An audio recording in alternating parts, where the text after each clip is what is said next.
Assalamualaikum warahmatullahi wabarakatuh. Innal hamdalillah wassalamu amma ba'da. Sahabat-sahabatku yang dimuliakan oleh Allah, kita akan melanjuti pengajian kita, yaitu maqalah ke-9 dalam kitab Nasaihul Ibad karya Syekh Nawawi Al-Bantani. Qala al-muallifu rahimahullahu ta'ala wa nafa'ana bi'ilmihi fi daraini amin. Al-Fatihah. A'udzu billahi minasyaitonir rajim. Bismillahirrahmanirrahim. Alhamdulillahi rabbil alamin arrahmanir rahim maliki yaumiddin. Iyyaka na'budu wa iyyaka nasta'in. Ihdinas siratal mustaqim.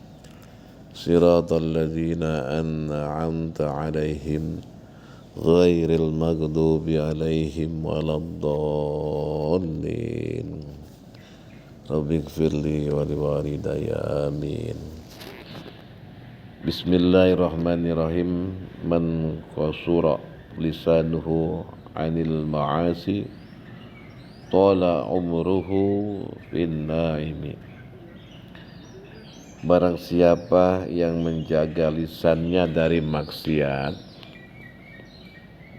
maka panjanglah umurnya dalam kenikmatan. Yang pertama adalah menjaga lisan dari maksiat, ya.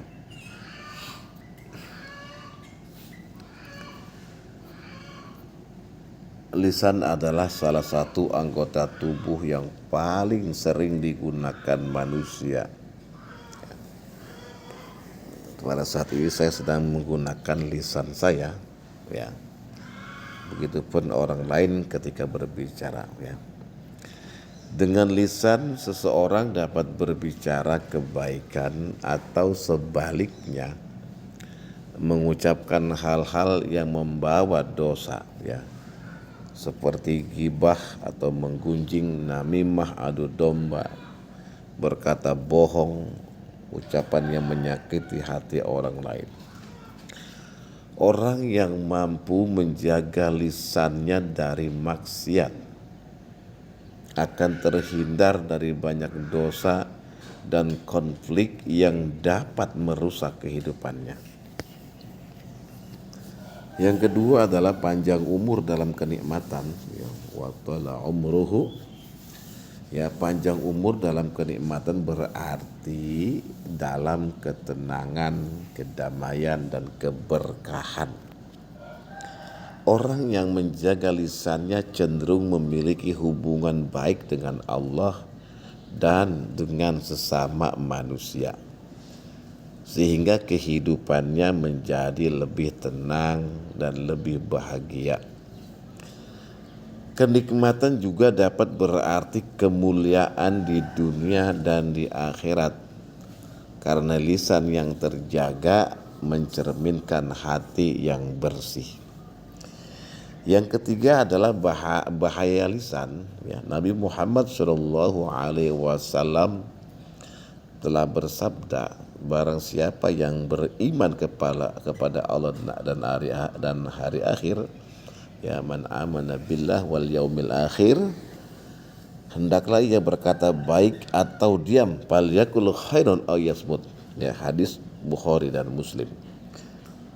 Banyak orang yang celaka di dunia dan di akhirat karena tidak menjaga lisannya, ya, seperti fitnah, perselisihan dan hilangnya rasa hormat dari orang lain, ya.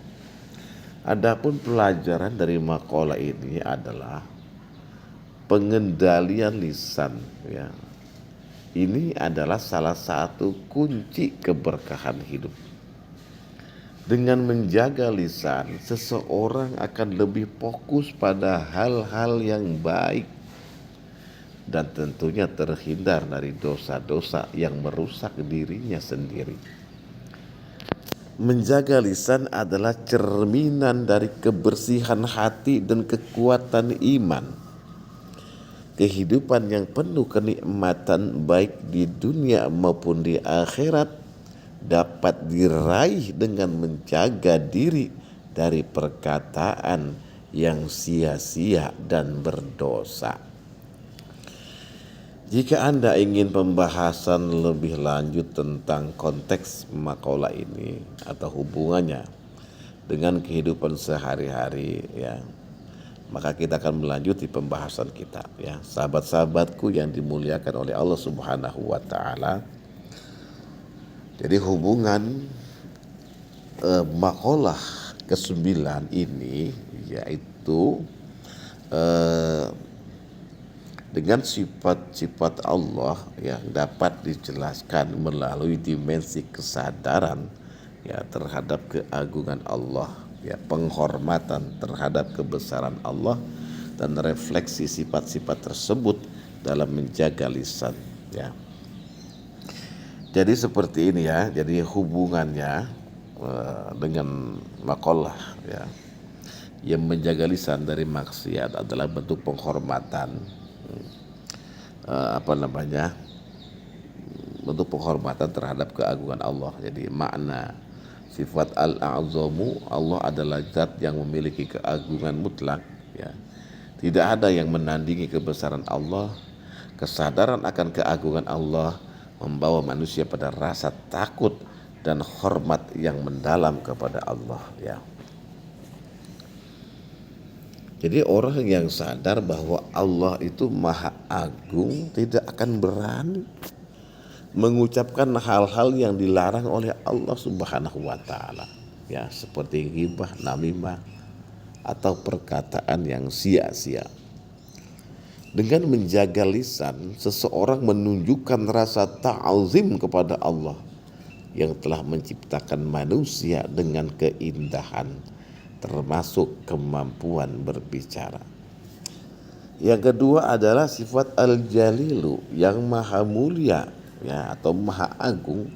Makna al-jalilu, Allah Subhanahu wa taala adalah zat yang penuh kemuliaan dan keagungan. Kemuliaan Allah yang mengajarkan hambanya untuk menjaga adab dan etika dalam setiap aspek kehidupan, termasuk dalam perkataan, ya. Jadi menjaga lisan ini mencerminkan adab seseorang hamba, ya, adab seorang hamba kepada Allah yang maha mulia. Orang yang berbicara baik akan memilih diam, menunjukkan penghormatan kepada Allah sebagai al-jalil. Jadi perkataan yang terjaga adalah wujud syukur atas nikmat lisan yang diberikan oleh Allah. Untuk apa? Untuk digunakan dalam hal-hal yang mulia, ya, seperti zikir, doa, dan nasihat kebaikan. Yang ketiga adalah sifat Allah al-akbar, yang maha besar. Jadi makna al-akbar, Allah adalah yang terbesar dan tidak ada yang lebih besar daripada Allah. Kebesaran Allah seharusnya membuat manusia merasa diawasi dalam setiap tindakan dan perkataannya. Nah, jadi hubungannya dengan makalah itu apa, gitu loh kan? Jadi kesadaran bahwa Allah maha besar akan mendorong seseorang untuk berhati-hati dalam menggunakan lisannya. Orang yang merasa diawasi oleh Allah tidak akan berbicara sembarangan, karena menyadari bahwa setiap perkataan dicatat dan akan dimintai pertanggungjawabannya, ya. Dengan menjaga lisan, seorang hamba menunjukkan pengakuan atas kebesaran Allah yang menciptakan manusia dengan sifat-sifat yang seharusnya mencerminkan kebesaran Allah. Jadi kesimpulannya adalah Al-A'zamu mengingatkan kita untuk menjaga lisan sebagai bentuk penghormatan kepada keagungan Allah, ya. Al-Jalilu menuntut kita untuk menggunakan lisan dalam hal-hal yang mulia, ya, sejalan dengan sifat Allah yang penuh dengan kemuliaan. Al-Akbar mengajarkan bahwa menjaga lisan adalah bentuk pengakuan terhadap kebesaran Allah dan rasa tanggung jawab atas pengawasan Allah, ya. Dengan menjaga lisan, seorang hamba mencerminkan kesadaran mendalam terhadap sifat-sifat Allah ini yang membawa kepada kehidupan yang penuh keberkahan dan kenikmatan sebagaimana disebutkan dalam maqalah tersebut, ya. Sahabat-sahabatku yang dimuliakan oleh Allah Subhanahu wa taala, ya.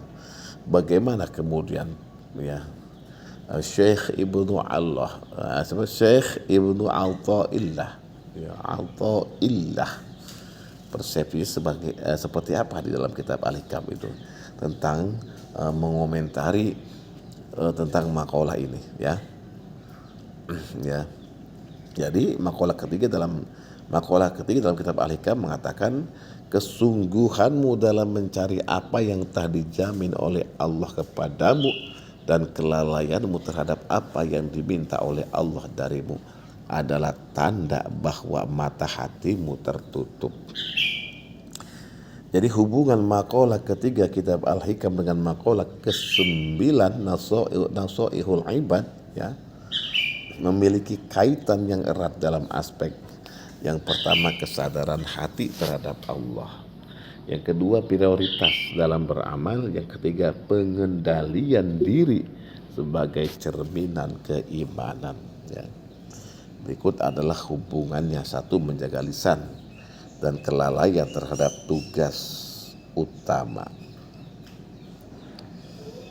Jadi makalah Al-Hikam, makalah ketiga, menyoroti bahwa manusia seringkali sibuk mengejar urusan dunia yang telah Allah jamin, yang seperti rezeki dan umur, tetapi lalai terhadap tugas utamanya, yaitu ketaatan kepada Allah Subhanahu wa taala. Jadi maqalah Nasoihul Ibad, menjaga lisan adalah bagian dari tugas seorang hamba. Untuk apa? Untuk menaati Allah. Kelalaian dalam menjaga lisan adalah tanda seseorang tidak memahami prioritasnya sebagai seorang hamba, sehingga seringkali terjatuh ke dalam dosa lisan seperti ghibah atau fitnah.